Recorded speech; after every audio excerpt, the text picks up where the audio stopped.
Instead of telling you what I think you should be doing or how you could be better, or I thought, well, let me just speak from the heart, speak from my gut, and really not have anything prepared, but just tell you what's worked for me. And maybe some of the stuff that's worked for me might work for you now, currently, presently, as you guys have your goals and ambitions, but then further on down the line, as you guys continue to live your life.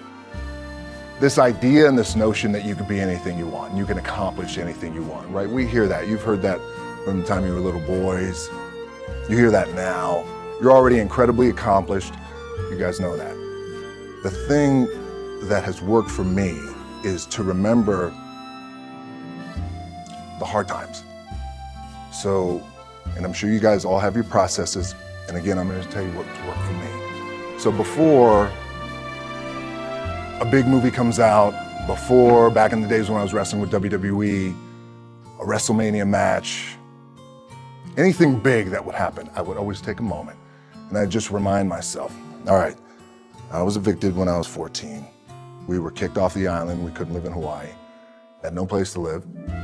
A lot of shit happened. Then when I moved to Nashville, I was arrested multiple times by the time I was 16 years old. I would remember that, and it allows me then to be present in the moment. And he looked at me, he's like, yo, dude, I'm gonna take your spot. And I said, you ain't taking my spot. He said, I'm gonna take your spot. I said, yeah. We battled, and he took my spot. Now you can imagine how that with me, because there goes my opportunity. He went in, switched to defensive tackle, lit the world on fire. Well, what that did, it crushed me, it crushed my dreams. I had a piss poor senior year, zero production, no NFL, no combine invite, nothing. Finally went to the CFL, Calgary Stampeders, making $250 a week Canadian. I had to send that home to my wife at that time. Had no money. So I remember that. I got cut from Canada. My dad, in his pickup truck, came down 4 o'clock in the morning, picked me up in Miami from Tampa. We lived in a little apartment in Tampa. He drove down in his little pickup truck to Miami to get me when I was cut from the CFL. And I thought, well, I leave home like you guys left home. I'm ready to tackle the world, to get after it, achieve my dreams and goals. Crushed by 22, 23 years old. Now I got to move back in with my mom and dad. I played on great teams, though. Wait a second, this is not supposed to be my future. I'm supposed to be in the NFL right now. I'm supposed to be making a lot of coin and buying my parents buying me taking care of my wife, but it never happened. So I pulled out my wallet, I thought, well, let me see how much money I have. I opened it up, I had a 5, a 1, and change. Well, at least I rounded up to $7. But I thought, God, ain't this a bitch? I got $7 in my pocket. Where the f do I go now? What do I do? I can't go back to the CFL. Point comes where you hear that voice, big run's over. Like, you're done, right? So I heard that voice. So as Coach was saying, man, I hold on to that. I'm telling you, my back is up against this mother. We laugh, we joke, we have a good time, but my back is still up against this mother. I do not forget it. What this also helps me do, and again, it works for me, is at some point, you gotta be tired of not being number one. You have to be, and you gotta play angry, and I play angry. Now, I'm cool and calm with my approach, and when I step out on my field, which is a set, or, you know, like, there's some, and you're always gonna have haters, and haters are like, well, God damn, man, how many movies are you gonna make, or how much shit are you gonna do? Like, you do a lot of shit. I say, yes, it's my ambition. Of course, why not? I could do it. Yeah, I love what I do. And not only that, but in what world do we not work every day? My back is up against this thing, you know, and I started to play angry, by the way, and I still play angry. My last match, Brock Lesnar, transitioned, and I realized if I had to be great at something, I wanted to be great in this world of Hollywood and movie making and producing and entertainment, I had to commit, and like you guys have to commit. Obviously, you commit to something, commit to the goal.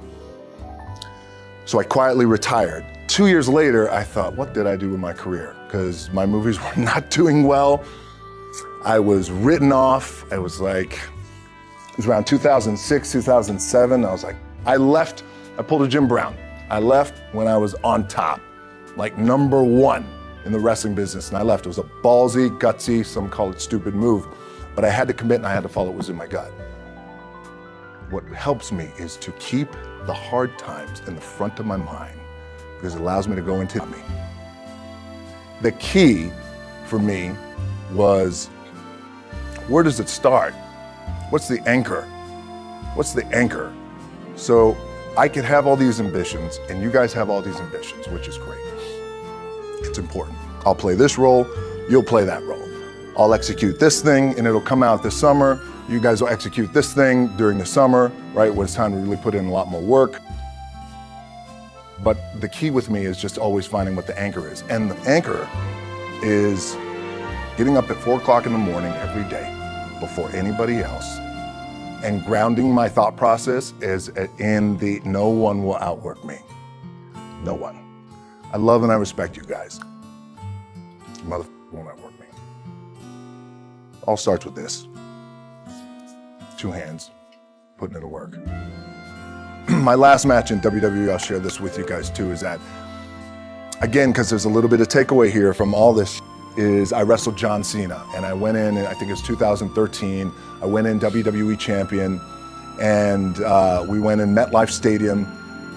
We had a record-breaking attendance, which was amazing that night. We accomplished our goal. So I wrestled with John Cena. We had 45 minutes planned for the match. It's nonstop go, right? So your conditioning is tested. And at that time, I wasn't full-time in WWE. I was just doing these spot matches where I was still shooting G.I. Joe, I think, or Pain and Gain at that time. It was Fast and Furious 6 in London. Had to travel in the ring, get all my ring work in, travel back to shoot Fast and Furious, then back, WWE Raw, doing those shows. The big build up to WrestleMania against John. We get to MetLife Stadium, it's a big night, this is it, it's game night, right? It's championship night for me. 45-minute match is planned out. There's no cut, there's no, all right, well, let's pick it back up tomorrow. You know, it's go time, it's just like you guys in a game.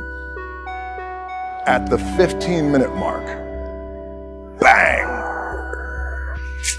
Feel something pop, I'm like, boom! What the? I'm laying there, and both of us are out. I said, oh, fuck, something's going on. And I stick my hand, that was 85,000 people, right? And we're just laid out like this. I kind of rolled over, I stick my hand down in my trunks just to see, I want to make sure that there was no bone sticking out. So there's no bone sticking out, what the? Something just happened. Referee comes over and he's like, Rocky, all right? I'm like, yeah, I think I'm all right.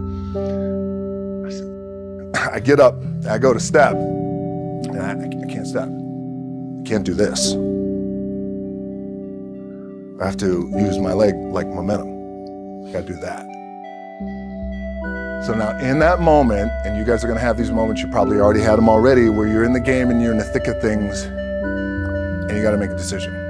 What I gotta do? I'm gonna stay in the game, committed to the team, I committed to my team, the whole entire roster, right? So I could tell the ref says, are you okay? And I have one moment. In this moment, it was a defining moment. I could either tell him, no, I'm done. He gives the signal, match is over. Or, let's keep going. We have this decision. And I said, no, let's keep going. I said, how much time is left? He's like, 32 minutes. I'm like, okay. Rest of the whole match, couldn't move, doing everything like this.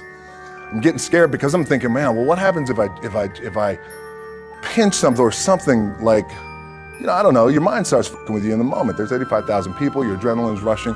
Thinking, man, what happens if I'm gonna lose my leg or some shit like this, if I've just done something to my artery?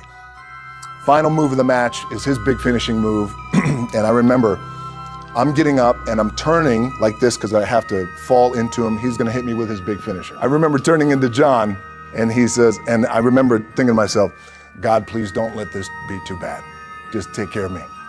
Take care of me. Bang! I feel boom! Now I don't know what just happened. Now luckily the match is over. He pins me, 1, 2, 3. Comes in the back, I get to the back, I can't move. Now I'm getting a little nervous.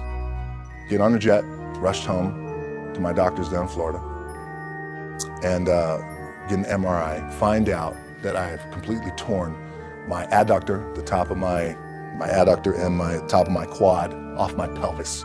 What I was proud of was walk out on my own, but not only that, but in this moment where the odds are against you, people are watching, the team's depending on you, you either say, I'm done, or this, whatever the is going on, is temporary, and it may fuck me up at some point down the road.